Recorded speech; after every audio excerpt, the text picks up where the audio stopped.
a complex mixture of chemicals.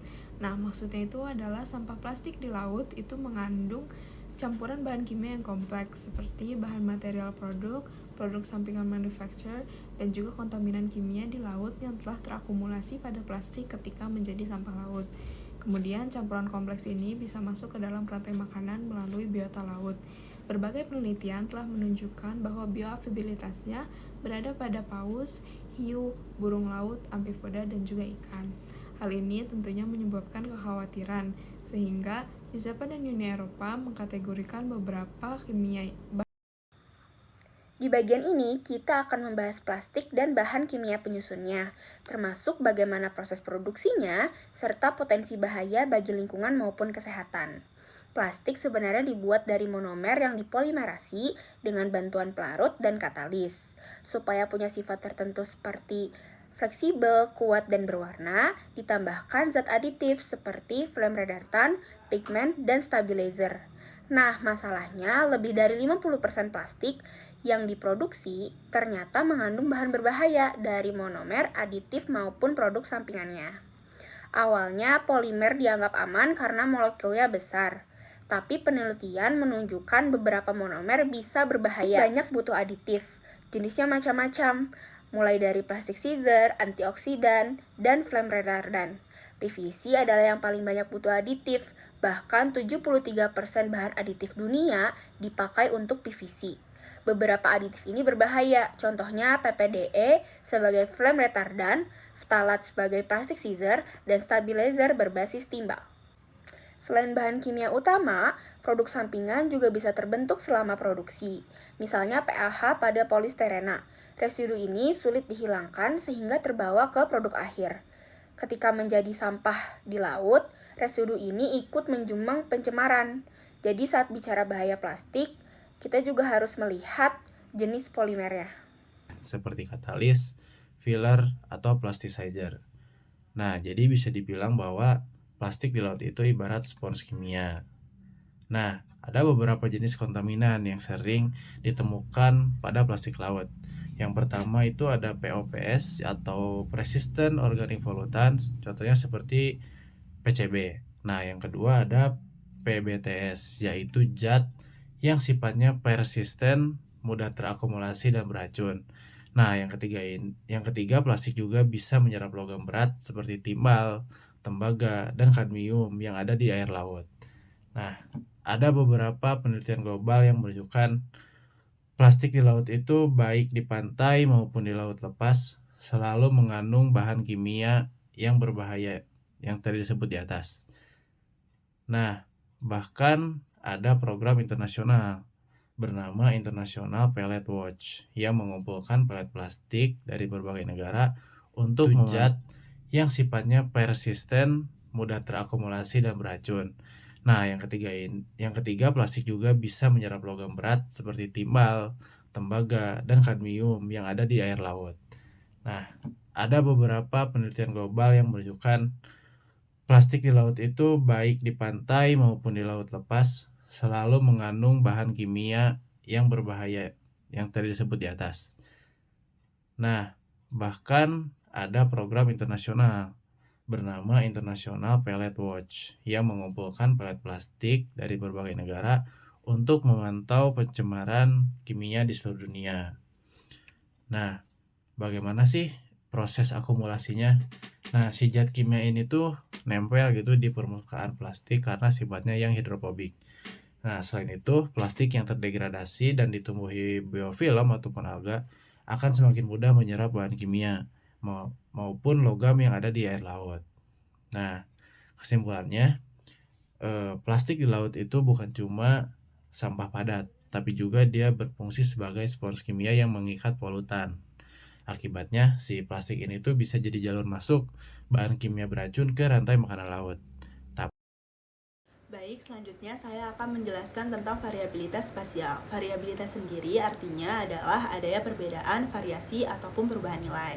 Sedangkan spasial adalah ruang atau lokasi. Maka, variabilitas spasial adalah perbedaan konsentrasi atau zat atau karakteristik di lokasi yang berbeda. Jenis dan konsentrasi bahan kimia yang menempel pada sampah plastik laut berbeda-beda, tergantung lokasi, baik skala besar maupun kecil. Studi menunjukkan bahwa konsentrasi PCB maupun logam pada butiran plastik bisa bervariasi hingga 1 orde magnitudo, seperti yang ditemukan di pesisir California, San Diego Bay, dan juga di pantai Inggris. Variabilitas ini mencerminkan sumber pencemar lokal maupun kontaminasi global. Implikasinya, sampah plastik dapat memediasi penyebaran polutan antar kompartemen laut, seperti lapisan permukaan, air, sedimen, air pori, dan juga biota, serta menimbulkan resiko lebih besar di wilayah dengan konsentrasi polutan tinggi, sehingga perlu menjadi prioritas pengelolaan. Cukup.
Lalu ada sampah plastik, kontaminan kimia lingkungan, dan nasib lingkungan.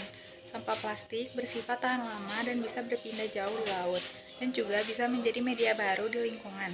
Kontaminan kimia lingkungan, plastik bisa menyerap bahan kimia berbahaya, misalnya PHHS, pestisida, dan logam berat.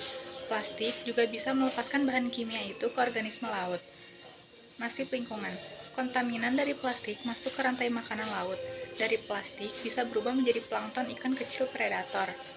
Terjadi biomagnifikasi, semakin tinggi tingkat tropik, semakin besar juga akumulasi bahan kimianya. Dan yang terakhir, resiko akhirnya sampai ke manusia bisa melalui seafood. Nah, di lingkungan laut itu, limbah plastik tuh menjadi tempat penampungan polutan kimia. Nah, ada proses akumulasinya karena konsentrasi bahan kimia pada plastik itu sebenarnya berbeda menurut jenis polimer dan sifat senyawanya. Nah, untuk mekanisme akumulasinya itu tuh ada dua, ada absorpsi ke dalam matriks polimer yang dimana contohnya di polietilena dan juga absorpsi di permukaan itu di plastik lain. Nah, perbedaannya itu sebenarnya ke perbedaan struktur polimernya, tapi itu nggak semuanya seperti itu, jadi ada faktor lain yang lebih berpengaruh. Contohnya fouling dan degradasi saat plastik berada di laut, yang dimana itu tuh dapat menambah luas permukaan, juga mengubah muatan dan sifat permukaan. Nah, akibatnya mekanisme akumulasi itu tuh dapat berubah seiring waktu. Nah, kalau laju akumulasinya itu tuh dipengaruhi oleh jenis polimer sama sifat senyawanya. Kalau misalnya senyawanya lebih ringan terus hidrofobik, dia tuh jenuhnya lebih cepat. Tapi kalau misalnya senyawanya lebih berat dan dia juga hidrofobik gitu ya, akan jenuhnya lebih lambat. Nah, mekanisme akumulasinya itu akan mempengaruhi lajunya. Misalnya kayak PET dan PVC. Nah, itu tuh jadi hanya absorpsi yang dimana jadinya kejenuhannya lebih cepat. Tapi kalau polietilena dia tuh kombinasi absorpsi dan absorpsi, jadi kejenuhannya akan lebih lambat gitu. Nah, faktor lingkungan itu tuh bisa ngebuat plastik jadi nyerap lebih banyak kontaminan seiring waktu. Misalnya kalau di lab kesetimbangan itu terjadinya under 72 hours. Kalau misalnya di lingkungan laut itu tuh keseimbangan butuh berbulan-bulan, bisa lebih dari 1 tahun. Nah, jadi intinya apa? Semakin lama plastik berada di laut itu tuh semakin tinggi akumulasi bahan kimianya, sehingga potensi bahaya semakin meningkat. Selanjutnya adalah perbandingan sampah plastik dengan media lingkungan lain. Plastik di laut dia berfungsi seperti spons kimia yang dimana dia bisa menyerap pencemaran dari lingkungan karena sifat permukaannya juga bisa menarik dan juga mengikat molekul pencemar.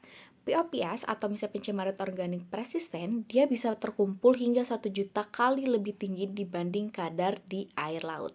Kenapa? Karena POPs ini tuh bisa larut di dalam air dalam jumlah yang kecil, tapi plastik tuh mengikat, jadi konsentrasinya tuh jauh lebih pekat. Nah, pada lapisan permukaan laut, pencemar organik tuh 500 kali lebih tinggi, dan dimana berarti dia punya kaya lemak dan juga protein, dan pencemar mudah menempel. Maka plastik akan mudah terkontaminasi. POPS plastik dia tuh lebih besar 100 kali lebih tinggi dari sedimen atau partikel, yang dimana plastik itu kan bersifat hidrofobik ya, jadi dia bisa mudah mengikat senyawa organik. Dan juga sama halnya dengan plastik, logam di plastik dia juga sama dengan sedimen, yang dimana logam itu kan cenderung menempel di partikel padat, makanya kadarnya akan hampir sama. Dampaknya apa? Plastik ini tuh bisa terbagi menjadi dua, antara penyerap atau misalnya penyebar. Untuk penyerap atau misalnya sink, ketika plastik tenggelam, dia akan membawa pencemarannya ke dasar laut. Dan ketika dia menjadi source atau penyebar, kalau plastik bisa termakan sama biota, racun bisa masuk ke dalam rantai makanan. Selanjutnya adalah sampah plastik sebagai sumber pencemaran lingkungan. Sampah plastik laut sebagai vektor pencemar, karena dimana dia tuh punya sifat yang mirip dengan PBTS atau persisten, bioakumulatif, dan juga toksik. Plastik itu sangat sulit sekali diurai sehingga dapat bertahan lama di lingkungan laut. Dengan melalui arus laut yang cepat ataupun migrasi hewan laut, plastik itu tuh bisa berpindah ribuan kilometer dan menyebabkan penyebaran pencemaran ke wilayah-wilayah yang sangat jauh. Terus plastik kan bisa sebagai sumber pencemar. Plastik bukan hanya sebagai sampah fisik, tapi juga dia berfungsi sebagai kendaraan pembawa bahan kimia, yang dimana kontaminannya tuh bisa berasal dari zat berbahaya yang nempel pada permukaan plastik atau bahan kimia penyusun plastiknya itu sendiri. Akibatnya, plastik bisa jadi vektor pencemar global, atau misalnya dia juga bisa mencemari ekosistem laut, dan juga dia bisa masuk ke rantai makanan dan membahayakan manusia. Bagian ini membahas tentang global transport, yaitu pergerakan polutan kimia yang terbawa bersama plastik laut dan bisa melintasi jarak yang sangat jauh, bahkan sampai lintas samudra. Jadi, plastik ini bukan cuma masalah sampah fisik, tapi juga bisa menjadi kendaraan bagi bahan kimia berbahaya untuk berpindah dari satu tempat ke tempat lainnya. Misalnya dari daerah yang tercemar ke wilayah yang jauh dan terpencil. Hal ini menjadi jalur tambahan penyebaran selain lewat atmosfer dan arus laut. Plastik yang terapung di permukaan laut bisa membawa kontaminan kimia jarak jauh, bahkan antar samudra, sedangkan plastik yang tenggelam karena berat atau karena menempelnya organisme seperti biofueling bisa membawa kontaminan sampai ke dasar laut dan mempengaruhi organisme bentik. Ketika plastik mulai terdegradasi, bahan kimia yang ada di dalamnya bisa lepas nih ke lingkungan dan jadi sumber kontaminasi baru di habitat laut, baik dia pelagik maupun bentik. Yang lebih dikhawatirkan, di daerah terpencil yang sebenarnya minim sumber kontaminan, plastik yang terbawa arus masih bisa melepaskan bahan kimia berbahaya ke lingkungan. Penelitian juga menunjukkan bahwa plastik yang membawa bahan kimia persisten seperti POP dapat mencemari air laut yang sebelumnya bersih. Terdapat beberapa faktor yang mempengaruhi proses ini, misalnya ada suhu, salinitas, radiasi matahari, tingkat biodegradasi, dan keberadaan kontaminan lainnya. Bahan kimia yang sifatnya mudah larut dalam lemak bisa terlepas dari plastik dengan sangat lambat, bahkan butuh waktu puluhan tahun. Menariknya, meskipun plastik ditemukan jauh dari sumber pencemaran, kandungan bahan kimia berbahaya di dalamnya tetap tinggi. Selain itu, sifat polimer juga berpengaruh terhadap pelepasan kontaminannya. Misal, plastik jenis PVC melepaskan bahan kimia lebih lambat, sementara polietilen lebih cepat. Biofueling oleh mikroorganisme di permukaan plastik juga bisa mempercepat pelepasan bahan kimia dan membantu perpindahannya ke biota laut. Dibandingkan dengan mekanisme transportasi lain, seperti arus laut atau atmosfer, kontribusi plastik memang lebih kecil, tetapi dia tetap signifikan dan berpotensi besar nih. Apalagi karena sifatnya bahan kimia yang toksik dan sulit terurai, penelitian lanjutan masih sangat dibutuhkan untuk memahami dampak ini sepenuhnya. Selanjutnya adalah food web atau rantai makanan.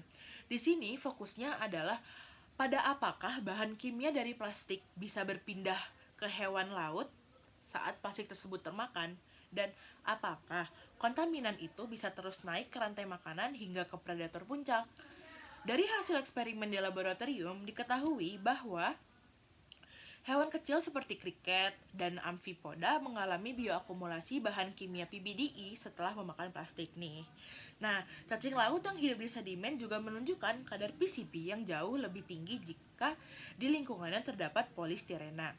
Selain itu, Baik, selanjutnya ada pembahasan pada poin 5.2 tentang toksisitas sampah plastik terhadap kehidupan di laut, di mana zat berbahaya dapat dilepaskan selama seluruh fase siklus hidup plastik, dimulai dari produksi hingga menjadi limbah. Ketika sampah plastik berakhir di laut, ia membawa berbagai kontaminan termasuk zat kimia yang menempel dari air laut.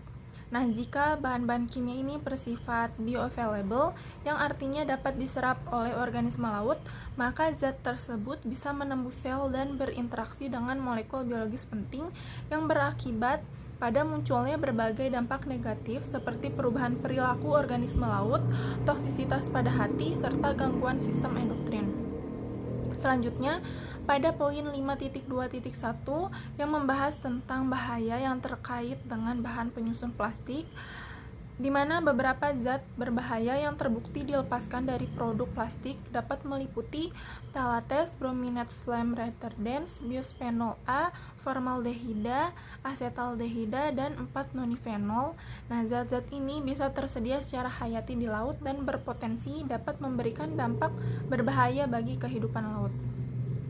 Selanjutnya ada juga beberapa monomer penyusun plastik seperti poliuretan, PVC, polikarbonat, dan polistirena yang bersifat karsiogenik, mutagenik, atau toksik bagi reproduksi biota.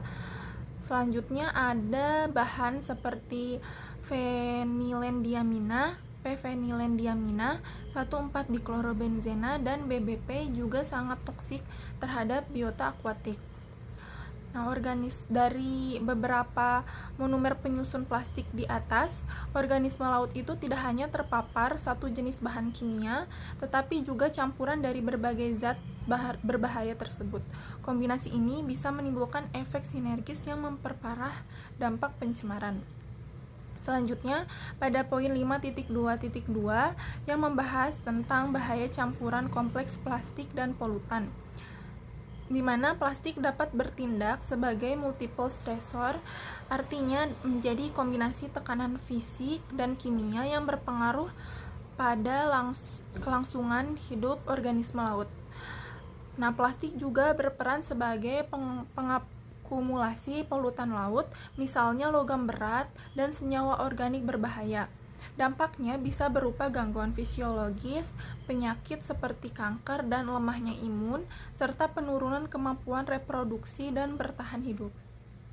Selain itu, penelitian juga menunjukkan bahwa plastik seperti PVC, poliuretan, dan epoksi dapat bersifat toksik pada organisme air kecil. Bahkan dari 500 sampel produk plastik ditemukan bahwa pelepasan bahan kimia dengan aktivitas estrogenik.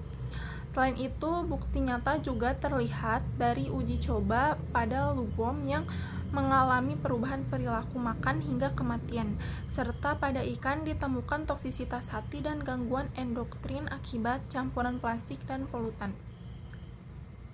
Hasil pembahasan, bisa kita simpulkan bahwa sampah plastik di laut bukan hanya masalah fisik, tapi juga berperan sebagai vektor pencemaran kimia berbahaya seperti POP, logam berat, dan zat aditif dari plastik itu sendiri. Plastik ini menyerap, mengakumulasi, dan melepaskan bahan kimia di laut, sehingga berfungsi seperti spons kimia. Yang paling beresiko adalah mikroplastik dan nanoplastik karena ukurannya sangat kecil dan mudah tertelan oleh biota laut. Akibatnya bisa terjadi bioakumulasi dan biomagnifikasi yang berdampak pada gangguan fisiologis dan reproduksi biota laut. Selain itu, plastik juga menyebabkan polutan lintas ekosistem dan wilayah, bahkan hingga ke daerah terpencil. Oleh karena itu, diperlukan pengelolaan limbah plastik yang lebih baik serta upaya mitigasi untuk melindungi ekosistem laut dan menjaga kesehatan global.